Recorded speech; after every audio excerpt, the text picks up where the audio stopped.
Namaskaram, all Atmas. Namaskaram to my Atma Guru, who is behind me and guiding to give this message of God's second commandment to mankind. That is to spread the message of peace to mankind from all religious philosophies of the world. To bring peace to humanity and world peace. The objective of this is to remove the religious intolerance among mankind. All religious philosophies have told the path, show the path of peace and salvation to mankind. So everyone should realize this truth and everyone should live as one single family, Vasudeva Kutumbakam, to bring in a real peace in the world. And for that, he says, let this truth told in these religious philosophies be spread to mankind for all to realize that all religious philosophies told only one truth, peace to mankind and the peace for the path of salvation. So in this regard, today we are going to discuss on God's second commandment on the message of peace to mankind from the Christianity. Christianity is covered under the New Testament of the Holy Bible. In this, what the Jesus Christ teaching is covered under the Gospel according to Matthew. In Matthew it is covered.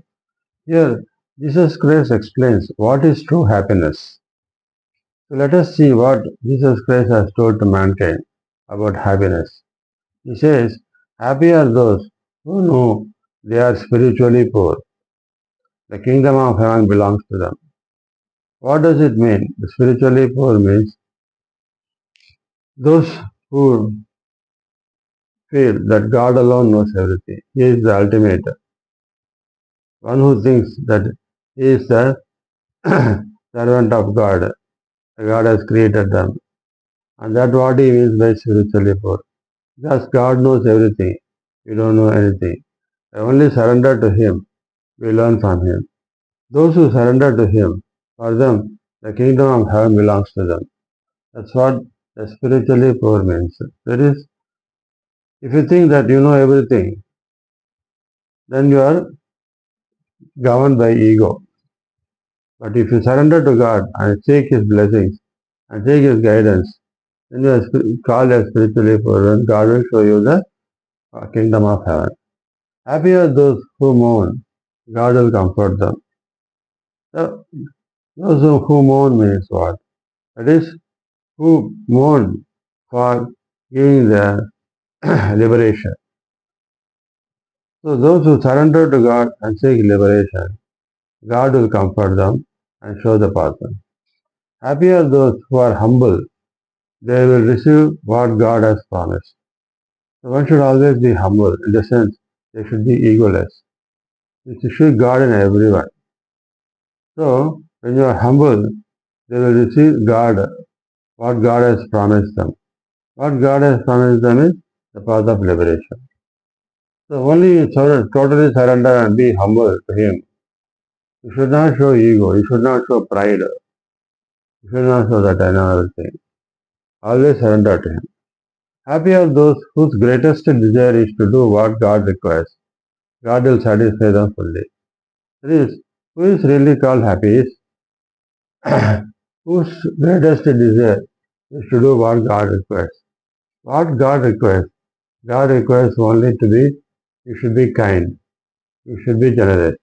You should be forgetful and forgiveness. Forgiveness is one of the important qualities. You should have self-restraint. You should be self-confident. You should be self-determined. You should be bold. And more important thing, you should have universal love towards everyone. This is what God requires.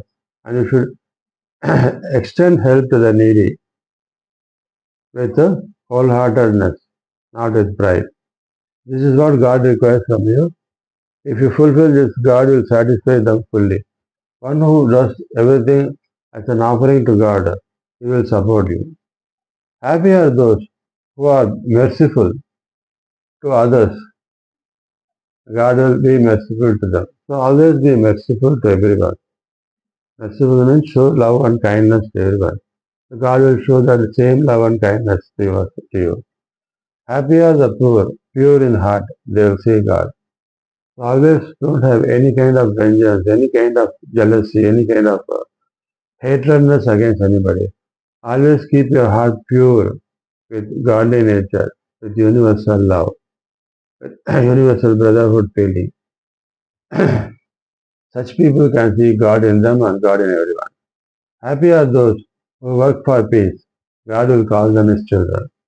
So those who are happy, because one who works for the peace of the humanity, peace of the world, they are very happiest people because they are doing what God orders them to do. So God will call them as children. So such people who work for peace of humanity, peace of world, they are God's children. Happy are those who are persecuted because they do what God requires. The kingdom of heaven belongs to them. Just as Jesus, he told the truth and he has been persecuted. So one who tells those who are persecuted because they do what God requires. So irrespective of any people who are against, who are doing evil things, if you, but don't show any vengeance against them. Don't go again antagonistic against them.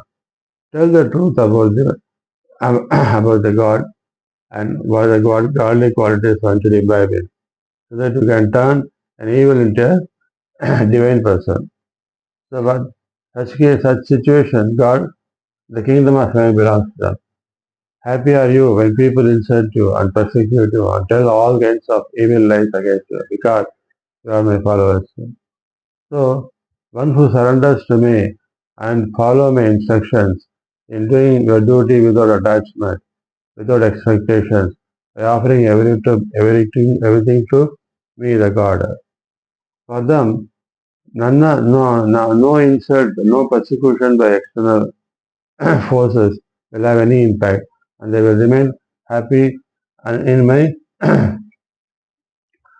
control. So when they are within me, they will be always happy. That is called the samadhi. Be happy and glad, for a great reward is kept for you in your life. So, as long as you do good things, always think good for people, good for the humanity, and do whatever possible from you for you to do good to the humanity. Be always happy and glad, because for you a great reward is kept for you in heaven. This is how the prophets who lived before they were persecuted. So all these prophets who are sent by me, all whatever messages I want to tell to the mankind, I will send this through the prophets, and they all persecuted and reach me. So realize the real true happiness what Jesus Christ has told to mankind and follow this happiness to bring in real inner peace in you. So this brings the real peace to humanity that brings real peace in the world. Thank you.